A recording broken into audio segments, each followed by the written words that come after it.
El sacerdote que todos admiraban hasta que descubrieron su oscuro secreto. Desde que era niño, el padre Esteban fue una figura de respeto en nuestra comunidad. Su presencia imponía, su voz transmitía calma, y sus sermones hacían que incluso los más incrédulos sintieran la necesidad de arrodillarse y rezar. Para mí, él era la personificación de la fe, un hombre dedicado a Dios, alguien en quien se podía confiar sin cuestionamiento, pero ahora desearía nunca haberlo conocido. Crecí en un pequeño pueblo donde la iglesia era el corazón de la comunidad. Mis padres eran devotos, y yo también. Asistía a misa cada domingo, ayudaba en las actividades parroquiales y eventualmente me convertí en monaguillo. Era un honor servir junto al padre Esteban, un privilegio que pocos tenían. Me sentía especial, elegido, pero pronto descubrí que no era el único. Con el tiempo empecé a notar cosas extrañas. Niños que antes participaban activamente en la iglesia, de repente dejaban de asistir. Algunos se mudaban. Otros simplemente desaparecían del entorno religioso sin explicaciones. Cuando preguntaba, los adultos evitaban responder o cambiaban el tema. La inquietud comenzó a crecer en mí, pero nunca imaginé la verdad que se escondía detrás de aquellas desapariciones. Todo cambió cuando cumplí 15 años. Para el pueblo yo era un joven ejemplar, buen estudiante, respetuoso, siempre dispuesto a ayudar. El padre Esteban me tomó bajo su ala, invitándome a acompañarlo en visitas pastorales, en retiros y eventualmente a pasar tiempo en la casa parroquial. Al principio me sentía afortunado. Me confiaba secretos de la iglesia, me hablaba de teología, de la lucha entre el bien y el mal, pero pronto sus palabras comenzaron a volverse confusas. Me hablaba de sacrificio, de pureza, de la necesidad de expiar los pecados del cuerpo para alcanzar la salvación del alma. Una noche, durante un retiro en una cabaña apartada, me dijo que debía confesarme. A solas, me llevó a una habitación iluminada solo por velas, el aire impregnado de incienso. Me hizo arrodillar y comenzó a hacer preguntas cada vez más personales. Cuando intenté irme, me detuvo con una mano en el hombro. Su expresión había cambiado. Ya no era el rostro amable del sacerdote que conocía. Había algo oscuro en su mirada, una sombra que me heló la sangre. Logré escapar esa noche, pero no sin dejar atrás una parte de mí. Desde entonces todo en mí cambió. Dejé de asistir a la iglesia, evitaba a Esteban, me volví una sombra de lo que era. Pero él no se detuvo. Recibía notas anónimas en mi casa, llamadas en la madrugada en las que nadie hablaba. Sabía que me vigilaba, que esperaba el momento para volver a atraparme en su red.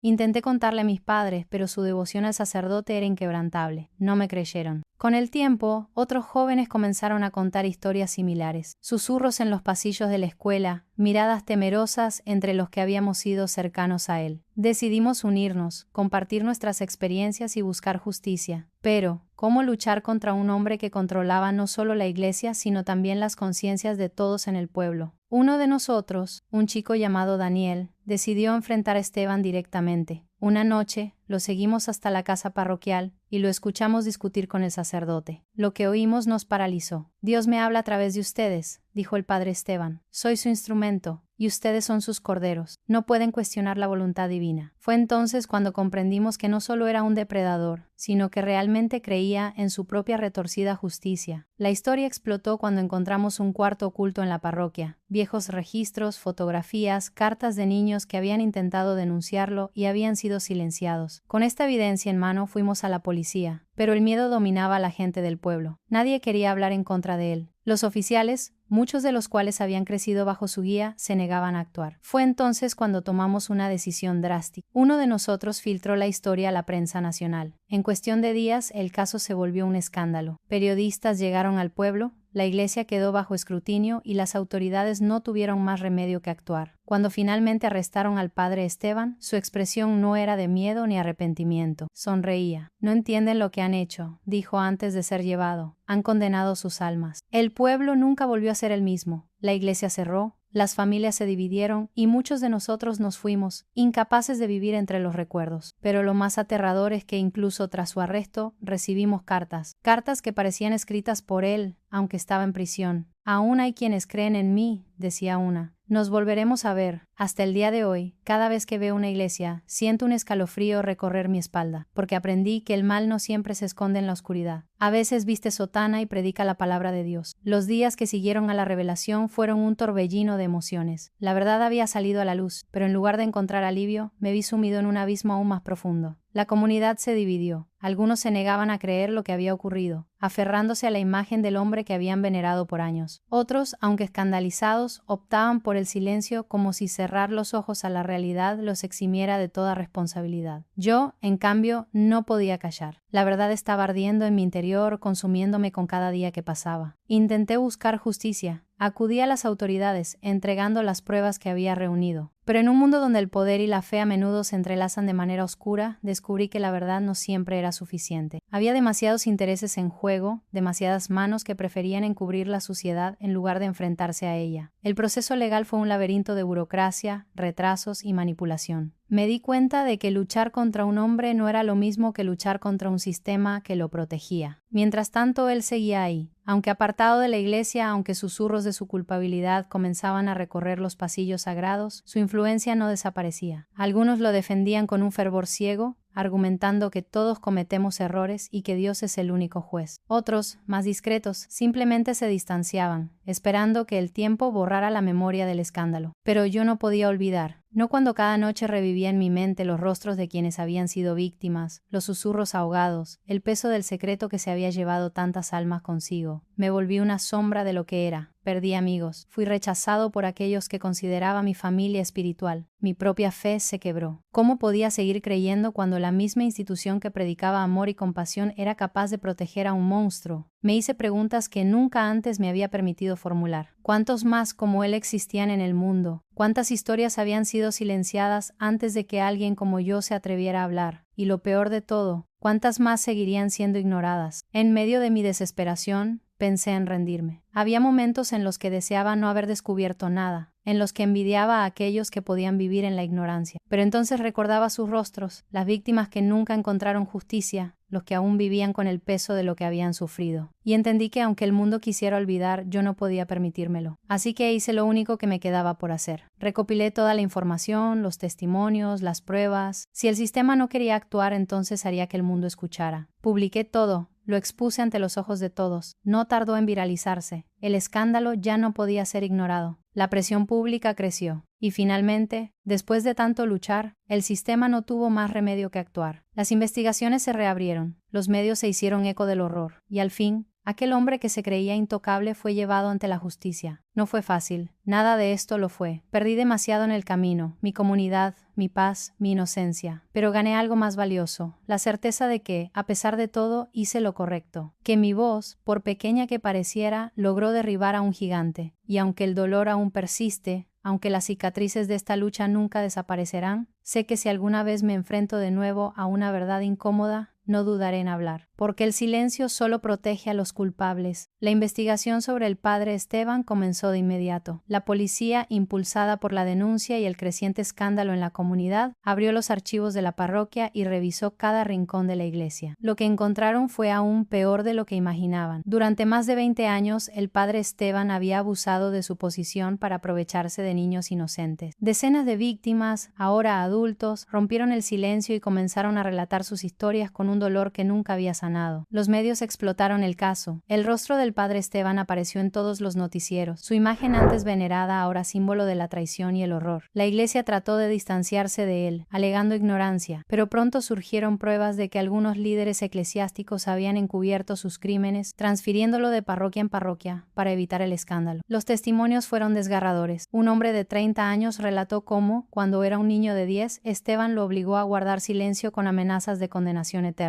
Una mujer recordó cómo su hermano se quitó la vida tras años de tormento, incapaz de soportar el trauma de lo que sufrió en el confesionario. Cada historia era un golpe más para la comunidad, que se tambaleaba entre la incredulidad y la rabia. El juicio fue uno de los más mediáticos de la década. Esteban, vestido con su sotana descolorida, escuchó impasible mientras cada víctima subía al estrado. Sus abogados intentaron alegar demencia, intentaron culpar a su pasado, pero la evidencia era innegable. Se encontraron registros, cartas ocultas en la parroquia y hasta un diario donde el propio Esteban relataba sus fechorías con un tono perturbadoramente impune. Cuando finalmente llegó la sentencia, el tribunal no tuvo piedad. Cadena perpetua sin posibilidad de libertad condicional. La sala estalló en llanto y alivio, pero también en furia contenida. No había castigo suficiente para reparar el daño que había causado. No había justicia que pudiera devolver la inocencia robada. La iglesia cerró las puertas de la parroquia, incapaz de limpiarse del estigma. Muchos fieles abandonaron la fe, sintiéndose traicionados no solo por Esteban, sino por la institución que lo protegió durante tanto tiempo. La ciudad cambió. La sombra de sus crímenes quedó marcada en las paredes de la iglesia abandonada, en las miradas de los sobrevivientes que aún luchaban por reconstruir sus vidas. Yo elegí estar del lado de los que merecen justicia, pero en el fondo sabía que la verdadera justicia nunca llega del todo, porque hay cicatrices que ni el tiempo ni una condena pueden borrar. Eso ha sido todo por hoy, y recuerda darle like y suscribirte al canal para más. Chao, chao.